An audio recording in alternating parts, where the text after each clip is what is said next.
Bienvenidos queridos estudiantes a una nueva clase sobre tipología textual. El día de hoy estaremos viendo el texto expositivo dentro de la tipología textual. En primer lugar, recordemos que cuando hablamos de tipología textual, hablamos de aquellos tipos de textos que nos rodean en nuestra cotidianidad o en la vida académica. En este momento, en esta sesión, vamos a ver entonces el texto expositivo y vamos a entender que lo expositivo se relaciona con el concepto de exponer una idea, un concepto, bien, o un proceso de una manera objetiva o imparcial. Bien, el texto expositivo entonces consta de una estructura que bien conocemos llamada introducción, desarrollo y conclusión. En la introducción tenemos entonces una especie de ambientación que hace el escritor o la escritora sobre el tema sobre el cual va a hablar o el cual va a referir en el texto. El desarrollo son cada uno de los elementos que desarrolla o esas ideas a profundidad sobre ese tema elegido. Y la conclusión es el cierre o el final en donde el autor muestra aquellas premisas o afirmaciones que se relacionan con ese tema central. Muy bien, entonces dentro del texto expositivo tenemos conceptos o hechos que se desarrollan objetivamente. Recuerden que cuando hablamos de un carácter objetivo o imparcial, hablamos de aquella posibilidad que tiene el escritor o la escritora de desarrollar un tema sin que nos muestre su punto de vista. Por eso lo llaman objetivo.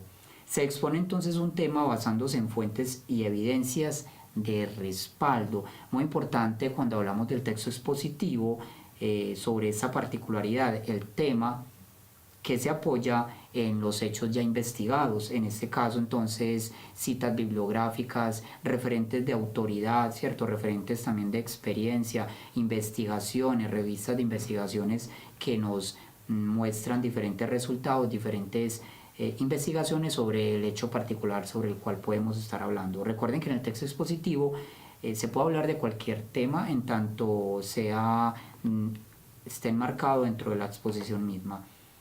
Recordemos también entonces que cuando hablamos del texto expositivo nos referimos entonces al propósito comunicativo que busca el escritor o la escritora, que en este caso es presentar o informarnos, es decir, no busca persuadirnos como si lo hacen el texto argumentativo, el ensayo y la columna de opinión o artículo de opinión.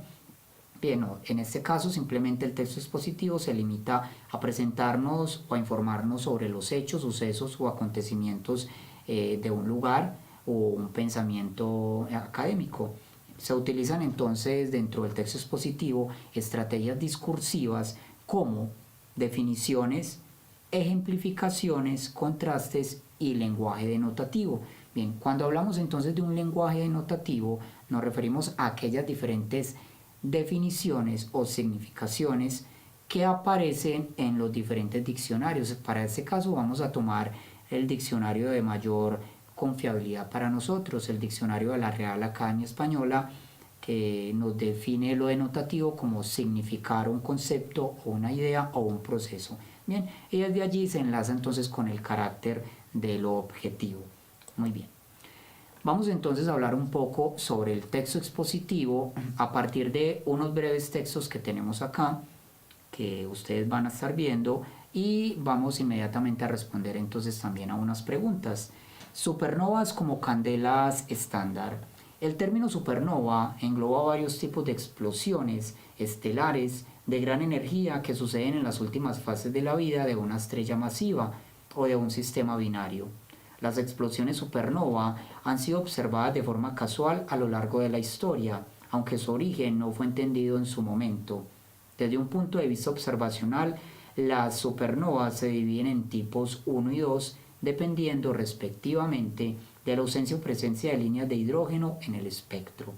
Cada uno de estos tipos se subdivide, a su vez, en subtipos según características adicionales del espectro, que se denotan con una letra.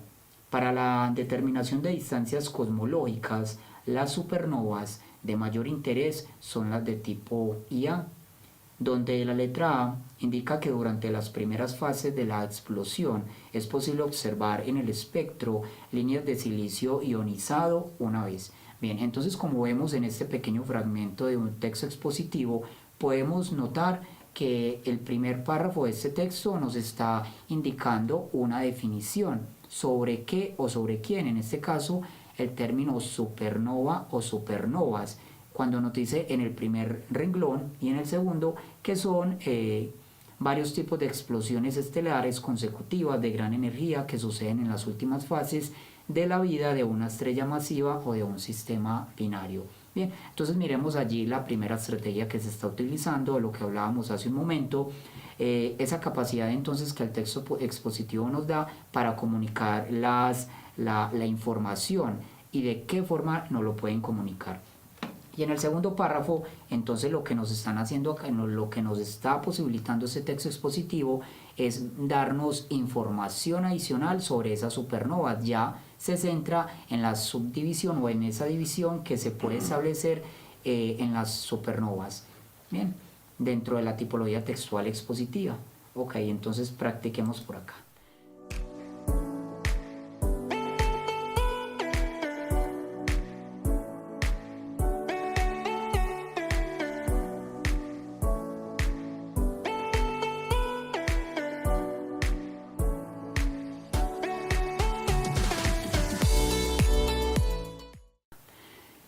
Entonces, basados en ese texto que acabamos de leer, nos mencionan por acá, en el primer párrafo, cuando el autor afirma que las explosiones supernova han sido visualizadas de forma casual a lo largo de la historia, aunque su origen no fue entendido en su momento, tiene la intención de... Bien, entonces tenemos que tener en cuenta, primero, la tipología textual de la cual nos están hablando. Recordemos que es un tipo de texto expositivo y que por ende entonces busca informar o exponer una idea que ya sabemos por la lectura de hace un momento, que es sobre las supernovas. Bien, y miremos entonces que las diferentes opciones A, B y C, A, B, C y D nos están hablando, están utilizando inicialmente verbos en infinitivos, ar, ir. Bien, proponer, señalar, indicar e introducir. Bien, entonces no solo vamos a descartar las diferentes opciones, las que son erróneas a partir y únicamente pues de la lectura del verbo en infinitivo, sino que vamos a tener en cuenta entonces todo lo que nos está diciendo allí la pregunta y cada una de las respuestas. Entonces miremos que en la pregunta lo que están haciendo es citarnos una breve información que aparece en el primer párrafo. Bien, entonces nos preguntan cuál es la intención que tiene el autor. Recuerden que hablábamos ahorita sobre esa intención que tiene el autor o la autora al abordar un texto expositivo, al abordar un tema a través de un texto expositivo. Entonces dice, proponer una nueva forma de visualizar la explosión y origen de la supernova. Miren entonces que cuando hablamos de o interrogamos esta afirmación, vemos que el texto no nos está o no satisface esa pregunta. Bien, es decir, no hay una nueva forma de visualizar la explosión y origen de la supernova. Lo podemos entonces interrogar de la siguiente manera. ¿Cuál es esa forma nueva de visualizar la explosión origen de la supernova? Y vemos que el texto no nos puede responder a esta información, por eso entonces la descartamos. La B nos dice señalar lo impreciso de los métodos de observación estelar. Podemos también interrogar esta afirmación, volverla interrogativa. ¿Cuáles serían entonces esos métodos de observación estelar? Inmediatamente pues vemos que en el texto no nos dan ningún indicio sobre esos métodos de observación estelar. Indicar que actualmente hay mayor conocimiento del origen de la supernova. Esta opción C sería la respuesta correcta, no solo por el verbo, sino también lo que acompaña a ese verbo en infinitivo que termina en ar. Indicar que actualmente hay mayor conocimiento del origen de la supernova. Miren entonces que en el enunciado podemos inferirlo. Cuando el autor afirma que las explosiones supernova han sido visualizadas de forma casual a lo largo de la historia, aunque su origen no fue entendido en su momento, es decir, que a lo largo de la historia este fenómeno no ha sido muy estudiado, o por lo menos no había sido de total interés para la humanidad, ¿cierto? Estudiar todo esto que sucede con los astros. Pero entonces lo que podemos inferir a partir de esa pregunta es que en la actualidad por lo menos sí es un poco más estudiado. Miren que incluso con un poco de ese conocimiento previo, es decir, por fuera del texto, podemos nosotros notar que en la actualidad se estudia mucho más este fenómeno. Entonces, por ende, podemos decir y podemos descartar la opción de dedo que nos dice introducir nuevos paradigmas. Recuerden que un paradigma básicamente es un ejemplo o una forma de ver algo, un proceso, una idea, un concepto de análisis en la Vía Láctea. Primero, entonces miren que en el texto, vamos a devolvernos un poco, miren que en el texto no nos están indicando ningún paradigma. Realmente a lo único que se está dando el autor es simplemente a comunicarnos una información, que en este caso es sobre la supernova. Muy bien, entonces acá sería la respuesta correcta C, indicar que actualmente hay mayor conocimiento del origen de la supernova. Queridos estudiantes, entonces acá vamos a ver otro texto. Dice Nacional y Andes entre las 10 mejores universidades de América Latina. Vamos entonces a recordar que toda esta tipología textual que estamos viendo está enfocada hacia una tipología textual específica denominada texto expositivo. Muy bien, nos dice entonces, nuevo ranking de QS Quarles y Simons reveló las mejores instituciones de la región. La Universidad Nacional de Colombia y la Universidad de los Andes figuran entre las 10 mejores instituciones de educación superior de América Latina. De acuerdo con el último ranking presentado por la consultora británica QS Quarles Simons, el estudio, que tiene en cuenta factores como el punto de vista de casi 45.000 empleadores en cuanto a la calidad de los graduados de cada universidad, revela que la institución líder del continente es la Pontificia Universidad Católica de Chile, que mantiene su estatus como número 1 regional por tercer año consecutivo. Muy bien, entonces notemos acá que desde el mismo título, el título es muy importante no solo dentro de la tipología textual expositiva, sino para las otras tipologías textuales como la narrativa, la argumentativa, la lírica o poética. Bien, entonces miren que desde el mismo título ya se está planteando el sujeto, los sujetos más importantes de los cuales nos van a hablar, que es la Nacional y Andes, como universidades desde la educación, desde la calidad de la educación, están por allí en el ranking del 1 al 10. Muy bien. Entonces, el ranking de las 10 mejores universidades de América Latina quedó así. 2 puntos, nos dice el texto. Primero, Pontificia Universidad Católica de Chile, UC. Universidad Sao Paulo, Tecnológico de Monterrey. En cuarto lugar, Universidad de los Andes. Quinto lugar, la Universidad Estatal de Campinas. Universidad Nacional Autónoma de México. Universidad de Chile. Universidad de Buenos Aires. Universidad Federal de Río de Janeiro y Universidad Nacional de Colombia.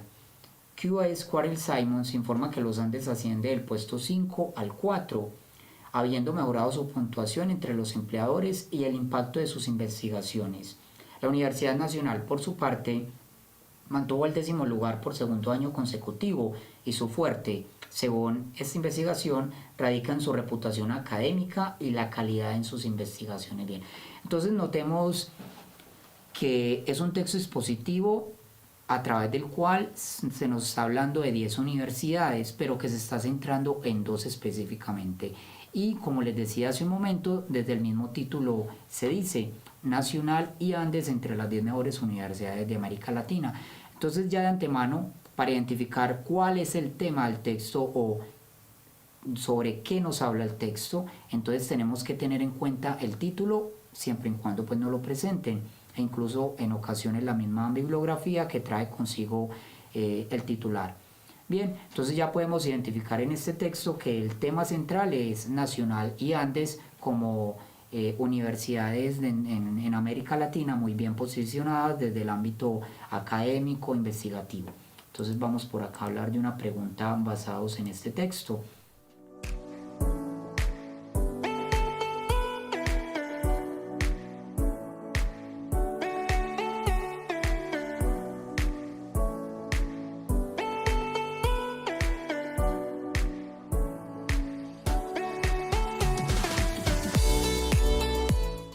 El texto brinda información acerca de, entonces, miren que las 4 opciones están elaboradas o construidas de una forma interrogativa. ¿Qué fue aquello que sucedió?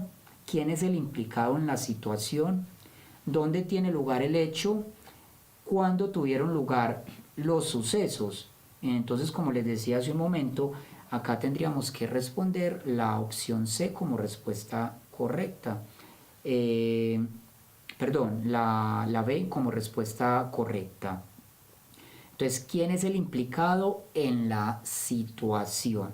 Bien, cuya respuesta, entonces vamos al texto y nos dicen que el implicado en la situación es, en este caso, la Universidad Nacional y la Universidad de los Andes. Bien, entonces estaríamos dando acá respuesta con la opción B. ¿Quién es el implicado en la situación? Que responde entonces, recuerden, al tema, es decir, sobre qué se está hablando o sobre quién se está hablando o sobre qué habla o trata el texto. Muy bien, vamos entonces a ver otro ejemplo. Acá tenemos entonces otro texto titulado Evolución de los ingresos anuales de Netflix a nivel mundial de 2002 hasta 2018 en millones de dólares. La estadística muestra la evolución de los ingresos anuales de Netflix a nivel mundial de 2002 a 2018 en millones de dólares estadounidenses. El canal de streaming registró unos ingresos mundiales de aproximadamente 15.800 millones de dólares en 2018, lo que supuso un incremento de más de 4.000 millones con respecto a la cifra registrada tan solo un año antes. Bien, vamos a pasar por acá. Vemos entonces que es un tipo de texto nuevamente expositivo, pero que también utiliza una estrategia particular y es muy propio encontrar esto en artículos investigativos que nos indican esas estadísticas, es decir, retroalimentarse o apoyarse en textos discontinuos, o dicho de otra forma, en imágenes, en este caso imágenes porcentuales como tal, gráficos.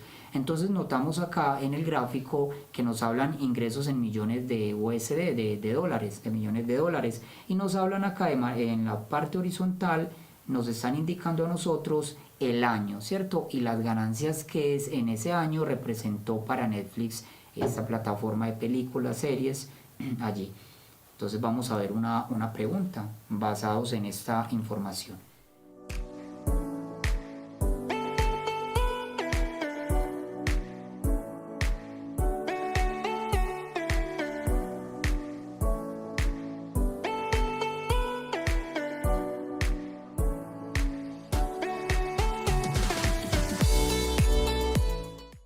Del ingreso de Netflix en 2018 es posible afirmar que, bien, ¿qué es lo que podemos afirmar respecto a esa información que acabamos de leer?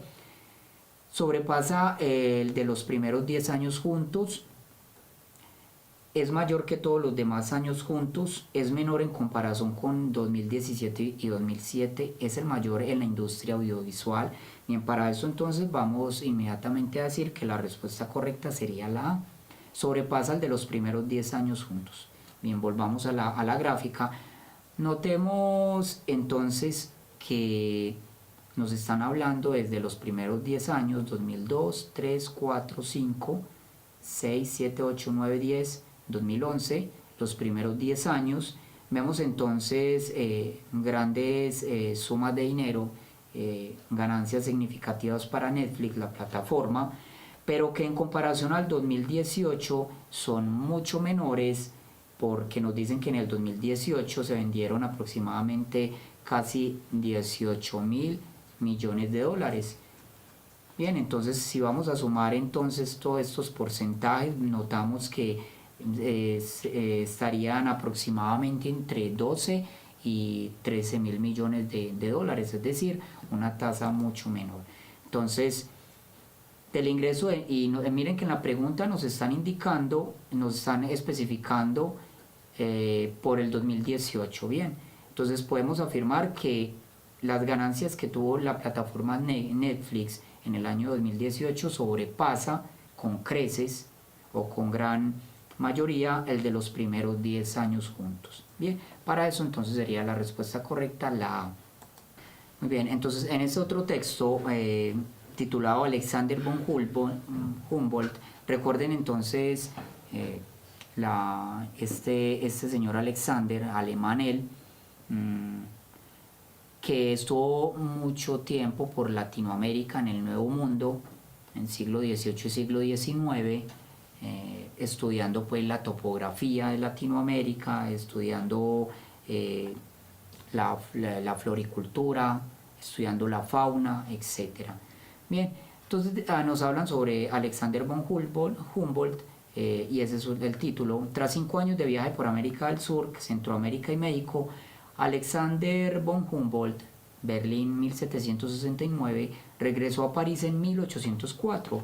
En la capital francesa le esperaba una entusiasmada y cautivada multitud, entre las que se encontraba el entonces joven Simón Bolívar, que quedó fascinado por las maravillas que contaba el explorador de Latinoamérica. Venezuela, México, Perú, Colombia, Ecuador y Cuba fueron algunos de los países que atravesó, junto al naturalista y botánico francés Aimé Bonpland, recorriendo un total de 10.000 kilómetros en 3 etapas continentales, y lo hizo mirando la naturaleza de esos parajes con un rigor científico inusual para la época, con observaciones, mediciones y cálculos novedosos de lo que vio en los Andes, el Río Negro y el Orinoco, el volcán Chimborazo o el Cayambe que él mismo ascendió. Durante su estancia en Perú, por ejemplo, el naturalista advirtió que la temperatura del Océano Pacífico variaba en determinadas épocas del año, sobre todo las aguas más frías procedentes del sur hacia el norte del continente. Esa corriente oceánica terminó llamándose corriente de Humboldt. Muy bien, entonces a partir de este pequeño fragmento de texto, nuevamente texto expositivo, vamos entonces a notar que una de las estrategias que se utiliza en el primer párrafo de este texto es darnos información sobre el año de nacimiento de este señor en Alemania, en Berlín 1769, también el hecho mismo de cuándo, en qué fecha regresó nuevamente a París luego de esa expedición botánica por el continente americano. Muy bien, nos habla entonces en el segundo párrafo del texto, nos están hablando un poco a mayor profundidad sobre esas mismas características. Ya nos habla, no solo nos habla de cuándo nació o cuándo regresó después de esa expedición botánica en América, sino también de esas particularidades. Bien, que visitó Venezuela, México, Perú, Colombia, Ecuador y Cuba, y todo lo que descubrió pues allí. Entonces, basados en esta información del texto expositivo, vamos a responder la siguiente pregunta. Considere el siguiente enunciado. Alexander von Humboldt, 14 de septiembre de 1769, 6 de mayo de 1859. Creció al lado de su hermano mayor, Wilhelm, luego docente y funcionario gubernamental en el castillo de Tegel, cerca de Berlín. Tras la temprana muerte de su padre, un alto oficial prusiano, la madre costeó para sus hijos los mejores maestros de Berlín.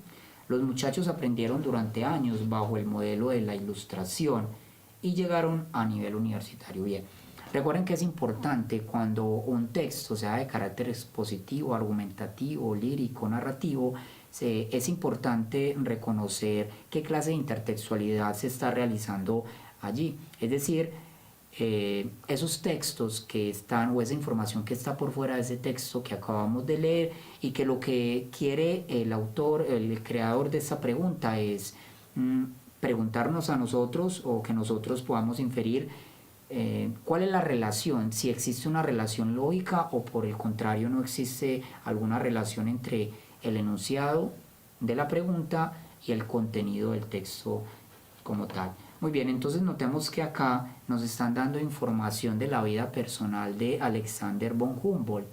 Esto entonces es la particularidad que tenemos que tener en cuenta para este texto, y es que notemos que en el texto como tal no nos están hablando a nosotros o dando esta información sobre la vida personal de Alexander como tal. Lo que nos está hablando el texto es acerca de esa información de carácter científico, divulgativo, de carácter profesional que llevó a cabo Alexander von Humboldt. Listo. Muy bien, entonces vamos a la pregunta. Este es el enunciado de la pregunta y estas son sus opciones. El anterior enunciado es una conclusión. Entonces nos preguntan, ¿es apropiada, es contraria al texto, es inequívoca, es inadecuada? Bien, entonces vamos por la primera, a ver si puede ser la respuesta correcta. Apropiada, pues capta la idea principal del texto que se enfoca en el trabajo desarrollado de Alexander von Humboldt durante toda su vida. A eso entonces debemos llegar, a una conclusión que debemos llegar, es que no sería la respuesta correcta, ya que no nos están enfatizando en los descubrimientos que llevó a cabo o que hizo el señor Alexander von Humboldt, ¿cierto? Entonces por ese motivo la descartamos. Contraria al texto, puesto que alude al modelo de la Ilustración y no a la vida íntima de Alexander von Humboldt. Bien, cuando hablamos de ese proceso de la Ilustración estamos hablando de un ser humano emancipado, liberado, un ser que básicamente tiene buen conocimiento, sale de la época de ese medioevo, sale de las tinieblas. Bien, y a eso lo denominan el hombre ilustrado, ¿cierto? Ya la ciencia toma un papel importante a partir de ese conocimiento que se da, ya no parte de lo empírico, sino desde lo que se puede demostrar de forma experimental, lo que se puede comprobar. Muy bien, entonces la B no sería la respuesta correcta, primero porque no sería contrario pues al texto, aunque no se está relacionando propiamente con el texto, tampoco podríamos decir que es contraria. Bien, porque tampoco es que esté aludiendo al modelo de ilustración, aunque se mencione en el texto o en la afirmación de la pregunta, no se hace énfasis en ello. La C, inequívoca, pues aunque capta parte de la vida académica de Alexander von Humboldt, deja por fuera datos importantes. Bien, en este caso no podemos decir que es inequívoca, es decir, no se puede equivocar. No, para esto vamos a decir que la respuesta correcta es la opción D de dedo, que es inadecuada con relación al propósito comunicativo que quiere transmitir el autor o la autora del texto expositivo sobre Alexander von Humboldt. Entonces es inadecuada ya que se enfoca en la vida familiar. Y miren que notemos que esta respuesta es la más indicada, la más idónea, porque es que acá nos hablan de su hermano, nos hablan de su fecha de nacimiento, bien, podríamos decir que hasta allí está bien, pero luego entonces nos hablan sobre su hermano mayor, ¿cierto? Luego nos dicen que fue docente y funcionario gubernamental, pero miren que no es el propósito del autor en el texto como tal hablarnos de su vida personal, sino hablarnos de su vida profesional y todo lo que implicó esa vida académica.